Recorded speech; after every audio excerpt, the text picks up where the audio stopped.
Let's talk about the transistors first, and then we move into um, inverters. So this is NMOS transistor, and this is VGS because that's the voltage difference between G and S, and this is VDS. If I draw the IV curve, so you get in the quiz, right? It looks like this.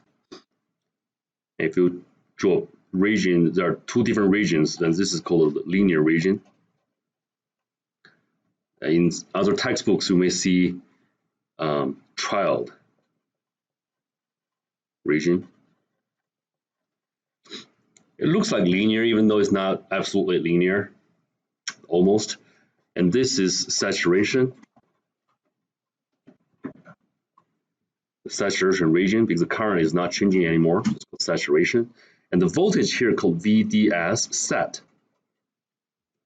You can see the same term on from the textbook. There's a VDS, saturation VDS. And VDS set equals, because that's a certain voltage, you have a design for the NMOS transistor, and this voltage equals VGS minus VTH N, which is the threshold voltage of the NMOS. Pretty interesting, right? They just equal. So how to calculate VDS set? Just using VGS minus VTH N. Okay. And if I connect the gate to the drain, what's going to happen? That's D, that's S, that's G.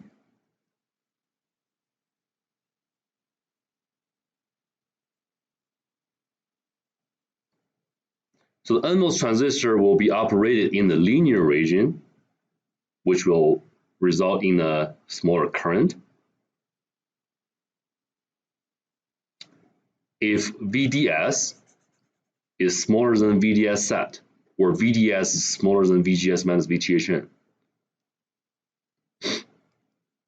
But now in this case,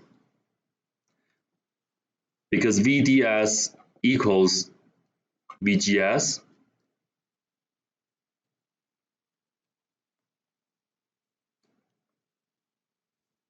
do you agree with that? The D is G, so VDS is VGS, the same thing, right? So in that case, VGS minus VTH N equals VDS minus VTH N.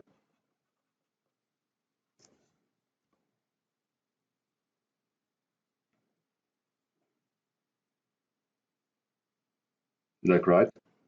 And in this case, what's the condition to make the transistor being operated in the saturation region?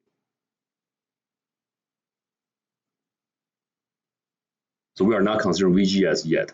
You may have different VGS, right? So it's going to give you a different curve. Remember, you probably did it the simulation somewhere in the lab, probably.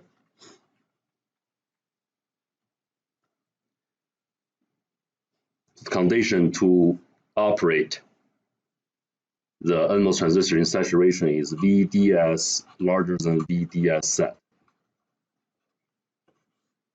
Is that correct? Because you can see, just look at the curve. Whenever it's getting flat, the VDS is larger than VDS set. So it's in saturation. Okay.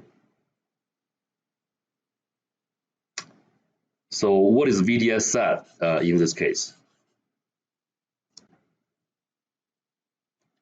In this case, specifically, if I short the gate to here.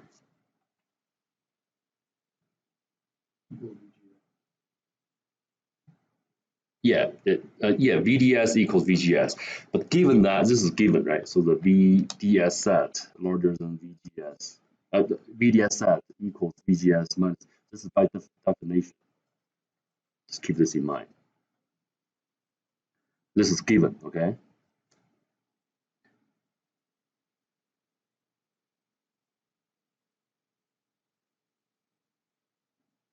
So let's see. This equals this. This is given, right? And because I short this guy here, this is this guy equals this. Same thing. I just substitute this one with this one. What's going to happen? VDS set equals VDS minus VTHN. Can I do that? Of course. So this is by definition, right? VDS set equals VGS minus VTHN. No problem. By definition, it's given. Okay? That's how you find VDS set on the curve. You know what I mean? So VGS minus VTHN is exactly equals the voltage here, which is probably the point on the right side of the point. You get a flat curve. That's how you find VDS set. It's by definition, of course. And because I short gate to drain, I short it to drain. That's why this guy equals this one. Okay, no problem. So I can definitely substitute this one with this. Can I? Just in this case. So this is definitely correct. So what's next? So what's the conclusion from this substitution?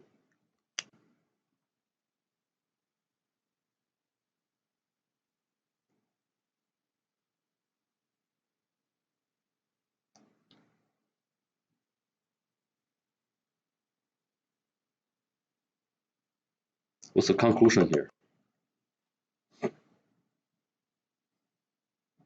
So VDS set now equals this, okay?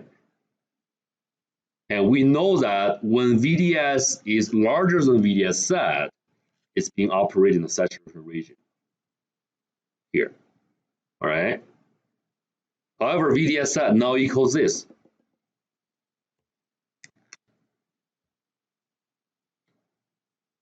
What's the conclusion? Is VDS always larger than VDS set in this case?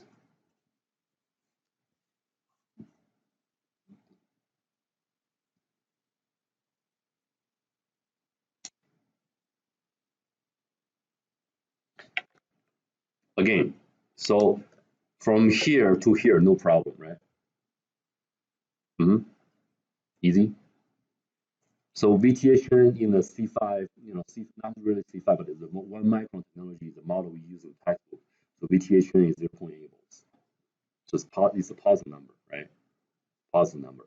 So VDS minus a positive number is always less than VDS, right?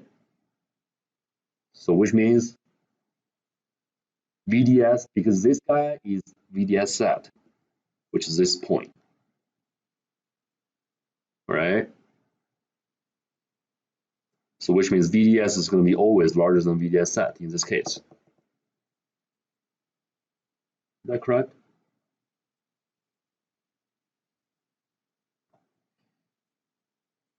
Because VDS set is always smaller than VDS.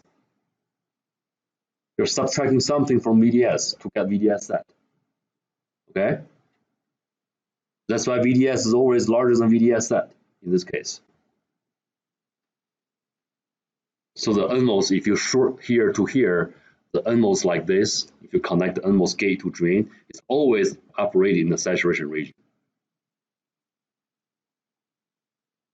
So it's always being operated over here, not here.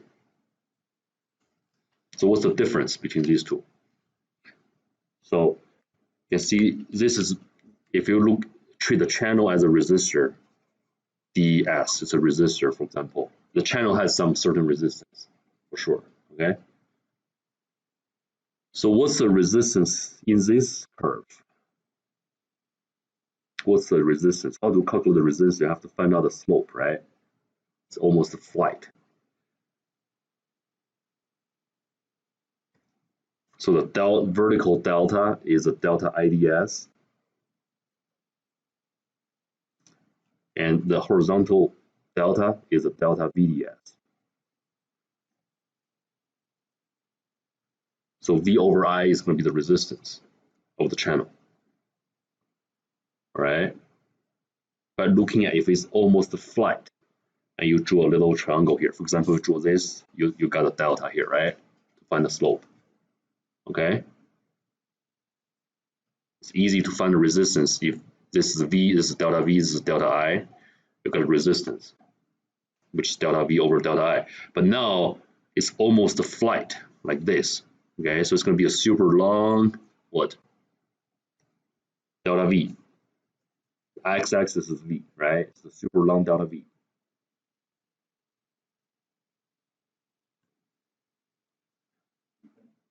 Yeah, it's a pretty big resistance.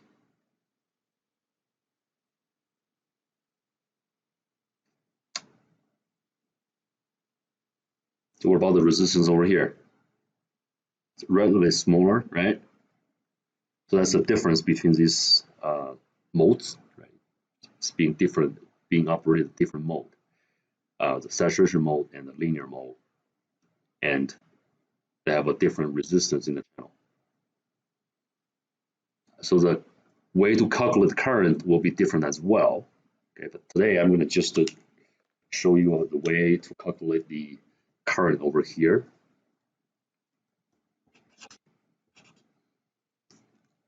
It's an estimate. It's not super accurate, but it's a good way to estimate the channel current, or IDS, in a large technology. For example, the 1 micron we're using in the model from the textbook, or the 500 C5. It's relatively accurate. It's not absolutely accurate, but it's a good estimate to find the current, which is a very important parameter in the calculation. So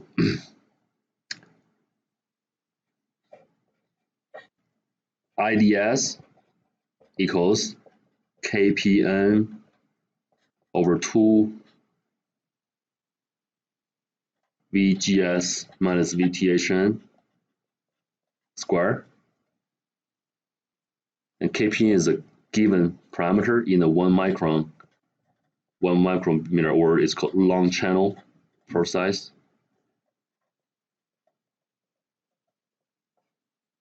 In the textbook. And I believe KPN equals 120 microamps per voltage square.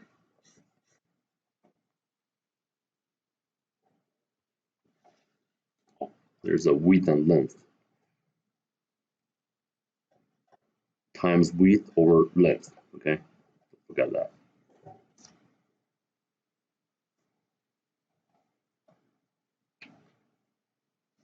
I'll give an example here.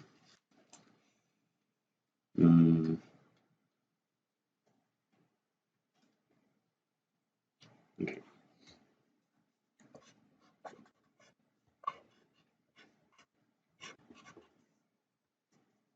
G connect to D is 100K 2 volt.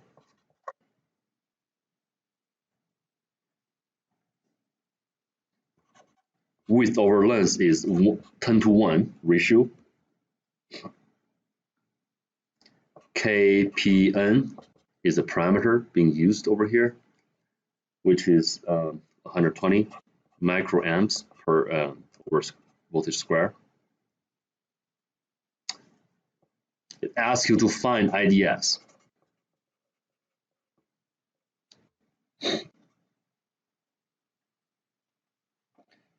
You must be wondering, you don't even have a voltage for the gate. How to turn on the transistor? You do have a voltage. It's dropping a voltage from the source and connecting the gate to G. So it's actually transferring this voltage to the gate and open up the channel. But you don't know if this is being operated in the linear region or the saturation region yet. You just don't know yet. Okay. So there's a different equation for the IDS if it's being operated in the linear region. But what we do for this case is we assume it's being operated in the saturation region, and then we are going to find out the voltage for the gate, and then we put it back into the equation and see if that makes sense to verify it afterwards. Because you don't know if this is being operated in the trial region or linear region or the saturation region. So first you assume it is in the saturation region.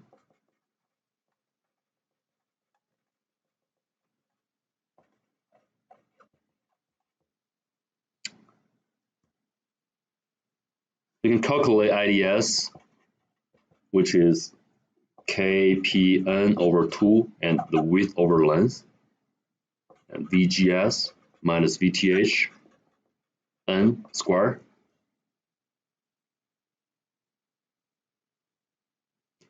Because this is just a one channel, it's just the one branch, the gate is not getting any DC current. This is dielectric material in the gate oxide. So the current is only flowing that way. So IDS, which is the same as the current flows through the resistor, equals IR, which is 2 volts minus. So VGS, because S is shorted to the ground, right? That's a VG, sorry.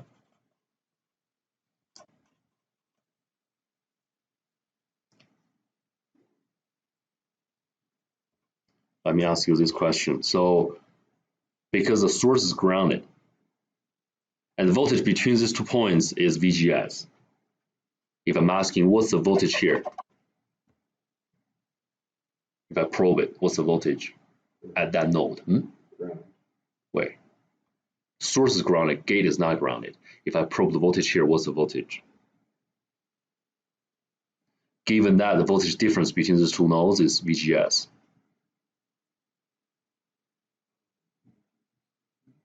What's the voltage here?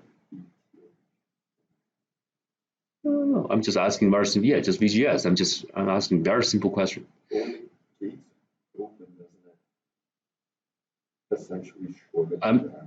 I'm just asking the voltage here. But when it's open, there's a little channel resistance, so it's not exactly shorting to the ground. Very close. It's true. Depends on the size, the voltage here actually. If you just open VGS, you just use a very small VGS. It's over here. It's not actually shorting at the ground. It's still a pretty high resistance.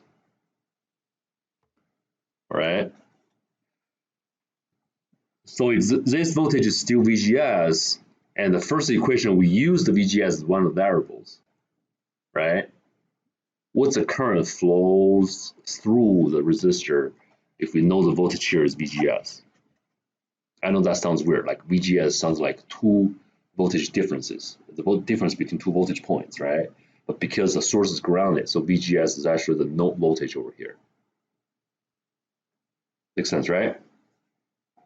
So the voltage at this point is VGS, and we know this is 2 volts. So you can calculate the current flows through the resistor, just the voltage difference and Ohm's law, right?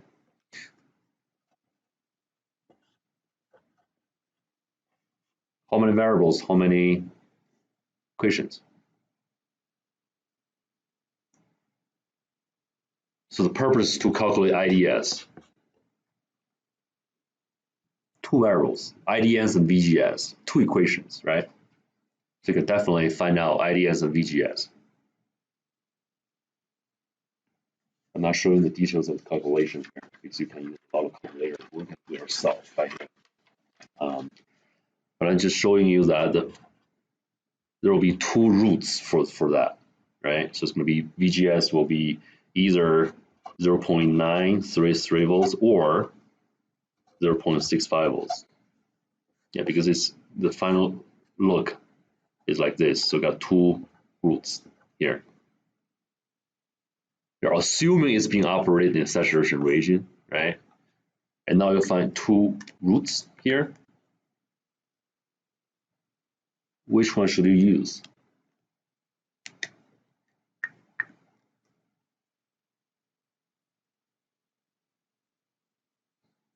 What's the threshold voltage for this case?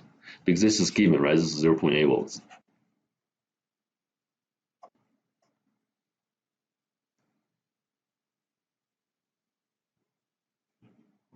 Yeah, it's going to be this one.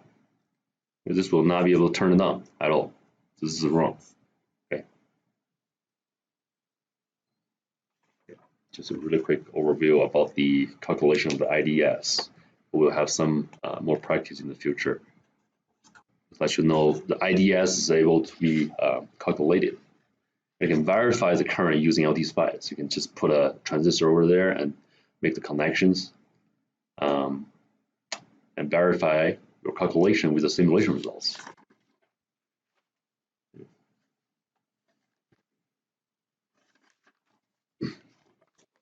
So from the square law equation, Kpn is a constant, so we don't have to worry about the details of it for now. It's given from the process. In digital circuits, we always operate the NMOS or PMOS transistor in the operation region. So this is the equation we are going to use. The linear region 1 only appears in analog electronics in the future. Designing op-amps or other things. There might be one or a few transistors are being operated in the trial region or linear region. But in digital, they're always in the saturation region. So what are the parameters that dominate the channel current, IDS? So now I want to increase IDS for the transistor in the circuit. What should I do? Decrease what? The length? Yeah. But decrease the length, there's a limit, right? If it's, for example, C5, what's the smallest length we can use? 2 lambda, 600 nanometers. Okay, and you want to always use the smallest length in your digital circuit. You're not worrying about the gain and other things like you do in analog. So it's always just digital, 1 and zeros. You just need a switch. So it's better to use the smallest length, right? Taking a less footprint. So if you use the smallest length, but you still want to reach a higher current, because the ratio here matters, right? The only way to do that is to increase the width. Is that correct? Okay. Can you really change the VGS in digital? You just have 2 voltages in digital circuits, right? If the power supply or the logic 1 in the circuit is 5 volts, the VGS is going to be 5 volts. It's just a digital logic 1. You can design the width and length to change the current. So the benefit to have a higher current, even though it's taking more power, but it's going to switch faster. It's going to make your circuit switch faster. Why is that? Remember the time delay model we used for the LC circuit, RC circuit, right? So the capacitors we treat it as a bucket. Okay, if you have less current, it takes longer time to fill out the bucket. Okay, if you have a smaller resistor, which means you'll have a larger current, you have a bigger pipe, dump a lot of water to the bucket at the same time, so you can charge up the bucket or discharge the bucket really quickly, or way faster than the other side, right? So if you have a larger width, because you have all the, I didn't show you this in the past, but you do have parasitic capacitance like the gate. Here's the metal, and the substrate is shorted to the ground, so it's treated as a metal. So there are just a lot of parasitic capacitors in the transistor in the digital circuit. That's why we talk about time delay first, because time delay is just everywhere in the digital circuits, because they have a little capacitors in the circuit, parasitic capacitors in the circuit. So you are charging and discharging all these caps all the time. You have wider transistor, which is able to dump more current in the channel, so you can charge and discharge the load faster. That's the benefit. But however, it's consuming more power at the same time. Okay, now let's look at the inverter. Why the inverter works that way? 5 volts, for example, and grounded here. This is G, this is S, this is D, and this is S, this is G for the PMOS.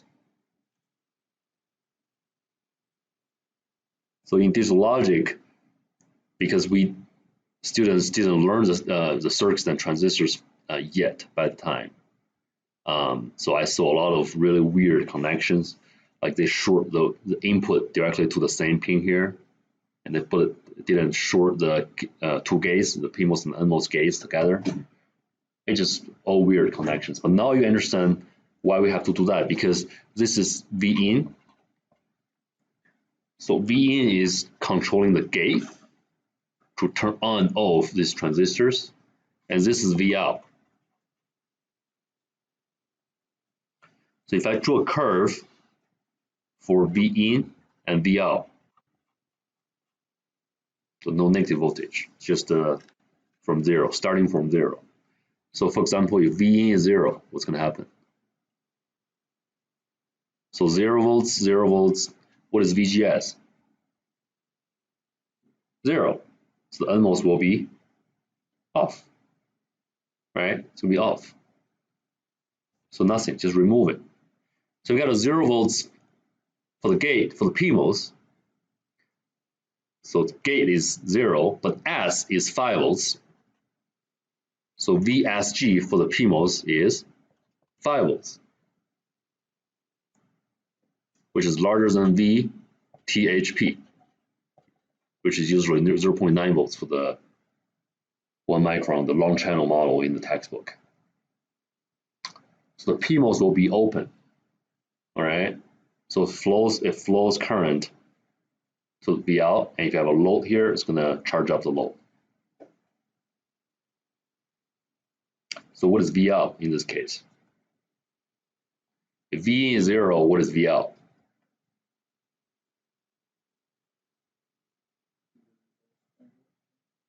Yeah, because the channel is widely open, right? You got 5 volts, the largest you can have in a circuit. So VSG is 5 volts. So it's almost like pulling V out up to 5 volts. It's pulling it up to power. So V out equals 5 in this case. The channel is open, it's shorting V out to 5. There's a little resistance in the channel, but this is widely open, it's 5 volts. So the resistance is really low, and we can consider V out as being put up to 5 volts.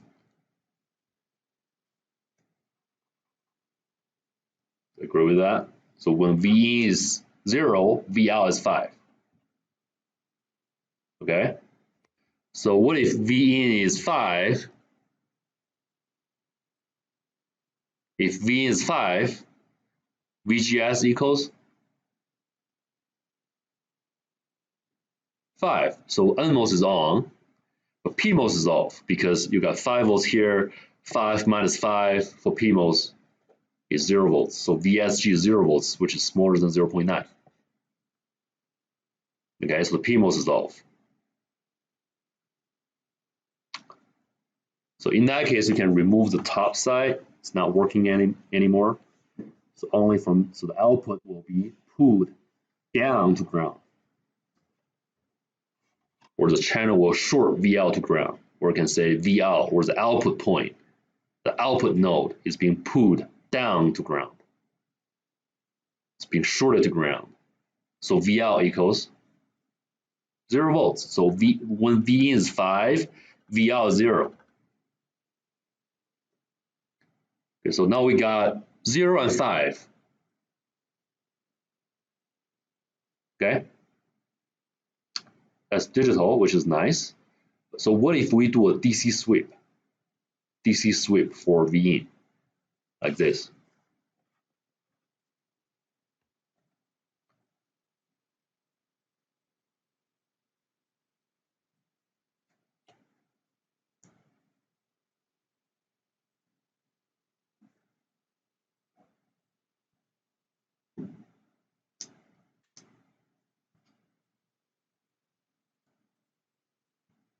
So what V out is going to look like?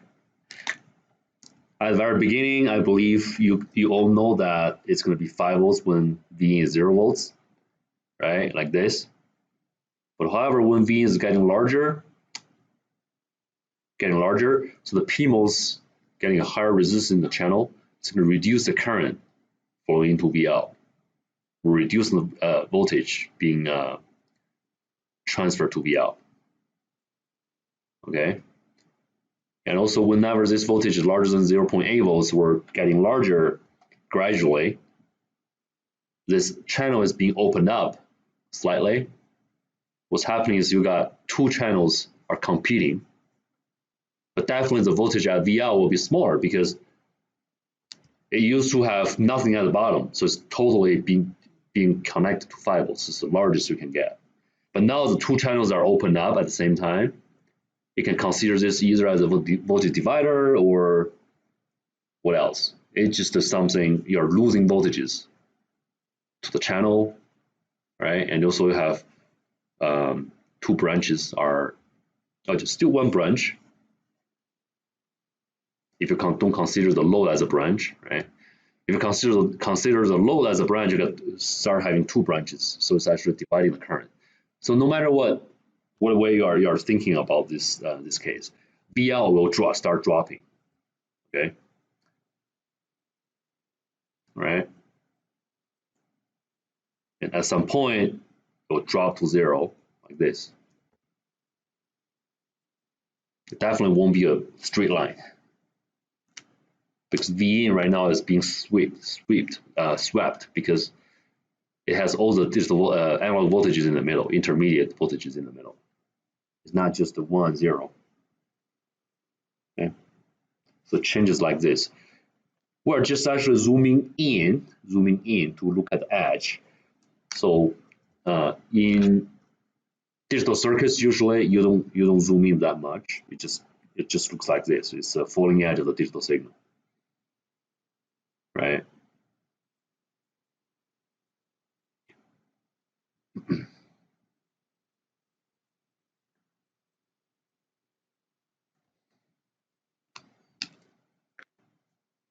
Does that make sense?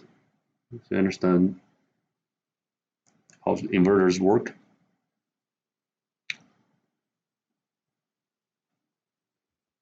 Let's see what else you need to know for the lab.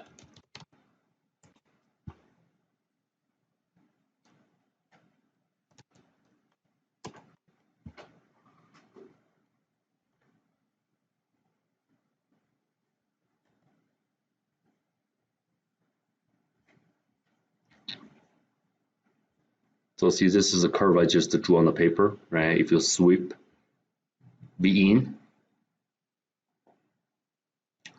you're having a V out like that. So actually they put two graphs into one.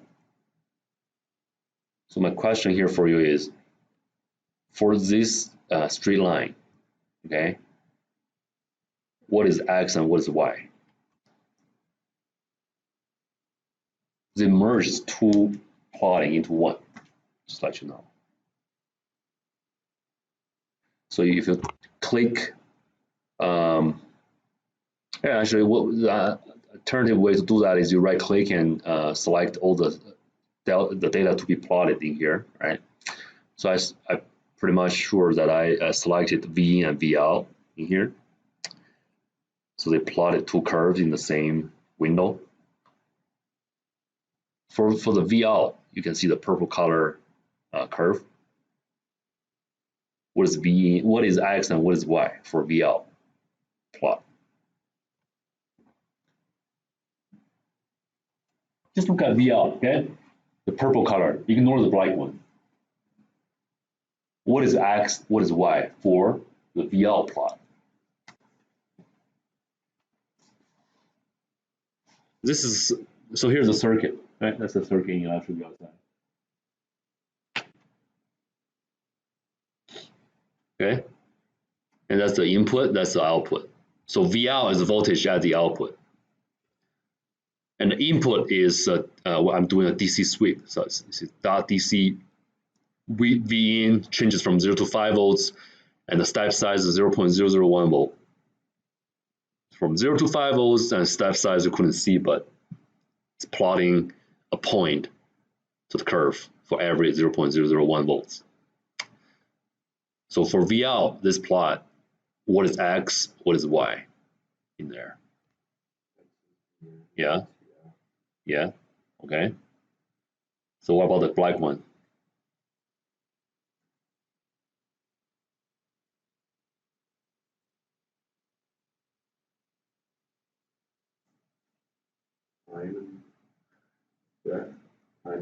Where's time? Well, it's the same as it's a sweep. No, DC sweep. It's a voltage sweep. It's not a time sweep. Time sweep is called transient analysis. Start doing a time domain. So there's no time at all.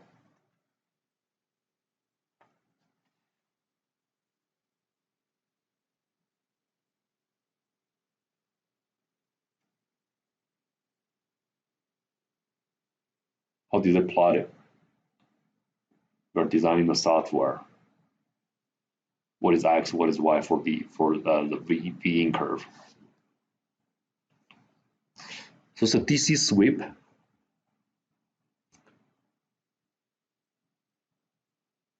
So for both plots, it's very clear that the x-axis is V for both.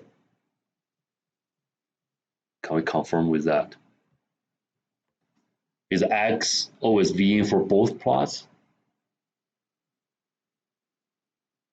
Yes, they are. Otherwise, they couldn't overlap them, right? They same X. So for the V in plot, the X is V in, the Y is also V in.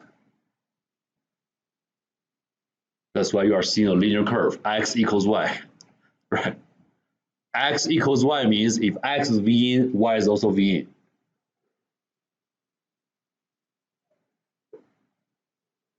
Is that correct? Is that too boring or too confusing?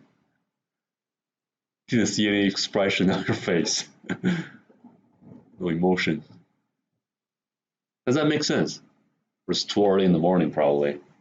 You know, the fall semester, the early morning class is better than the spring in Durango. The spring is almost like snowing all the time. Hard to tell which one's better because the spring semester got a lot of classes canceled.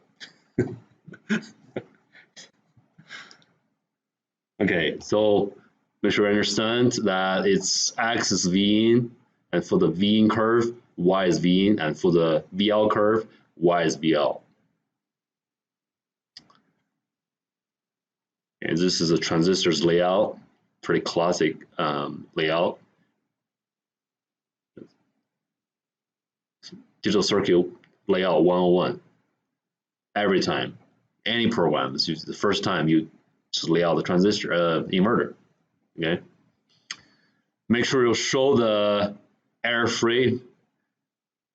So there's another check, it's called LVS.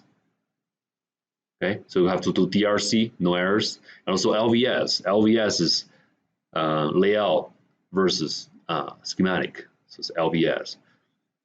Make sure they match. So exports match, topology is matched, size not checked, whatever. Just make sure they match. Okay. So the layout matches the schematic. It's called LVS. Make a symbol out of it. So you can increase the width of the inverter. By doing this, I'm going to explain more details tomorrow, I guess. Took too much today. You can see that this is the way you increase the width of the inverter. Just follow the instruction here to make it happen, and tomorrow I'm going to explain you why. And there will be another few weeks just designing different width and length of the transistor in the digital circuit. It's called stick diagrams or something. And Max and Seth, they enjoyed that a lot last year. Pretty fun, just like kindergarten drawings.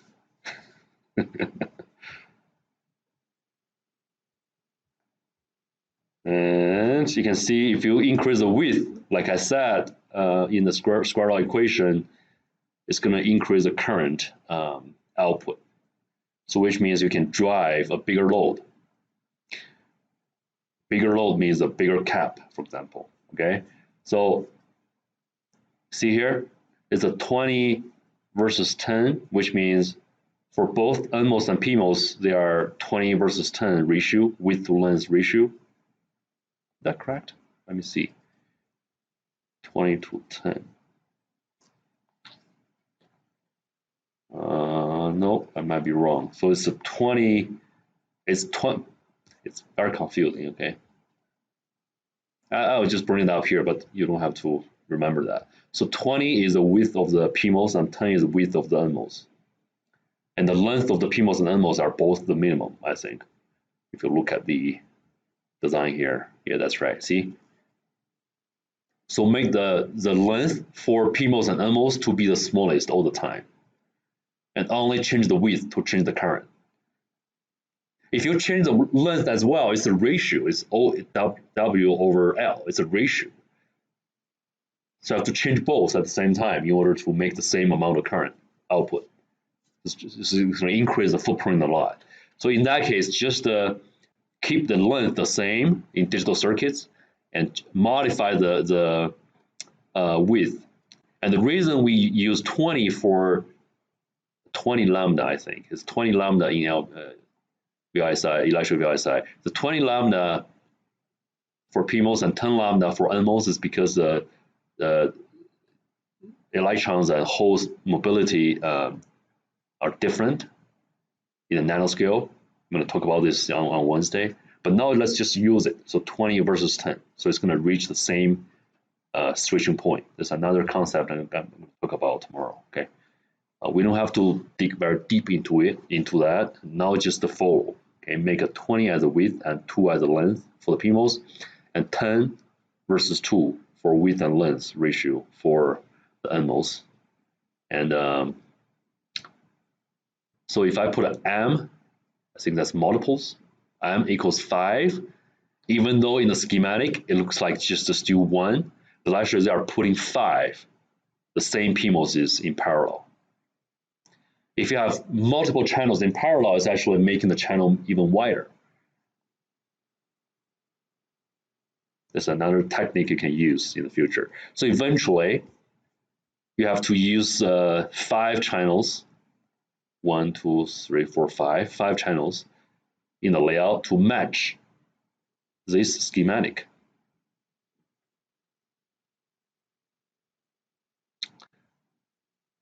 And now let's see the driving capability of the different transistors. For 20 versus 10, okay, if I drive, charge and discharge a 100 femtofarad capacitor with the frequency of, let me see, I don't know the exact frequency, but you can see the period is about 60 nanometer at 60 nanoseconds, okay? For a 60 nanosecond period square wave, it is still able to drive it. You can see a little delay here compared to the edge's speed, the rising and the falling edge. You can detect a little bit of delay, but it's fine. You can fully charge and discharge it, no problem, with that certain frequency. Okay, if I use the same frequency, but I increase the capacitance by 10 times from 100 femto to 1 pico, because it starts struggling to charge and discharge it because the capacitor is too big, and you don't have a big enough capacitor to drive it. And now I increase the load by even 10 times more.